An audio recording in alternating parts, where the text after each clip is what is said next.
First Reformed is very much like the director's previously penned film Taxi Driver, as it's an exploration of a deterioration of a man's mental state. The film follows a priest named Toller, played by Ethan Hawke, as he tries to deal with both his fatal illness and a suicide of a member of his congregation.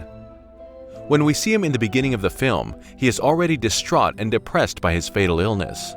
There also seems to be some hints that he is very much a pessimist and there is something off about him. His state is worsened after the suicide of a very distraught man named Michael who he tried to help. This causes him to delve deeper into what made Michael kill himself.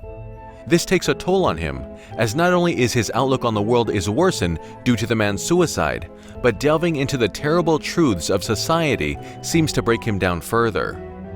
Toller drinks more than he has ever before, and is also suddenly quite abrasive and dismissive and distant to everyone else in the film after this. The only exception being Mary, the wife of the man who killed himself, whom he dreams about. In that same dream, he also sees the current state of the world. Much like Taxi Driver, his inner anger and pessimism lead him to attempt an extreme act of violence. Toller, who has now taken upon himself to do what Michael was probably planning to do and almost kills both himself and a lot of people with a suicide vest. He, however, chooses not to. He then instead kills himself by drinking Drano. I believe that the film's ending after him raising the glass is nothing more but a dying man's fantasy of finding salvation.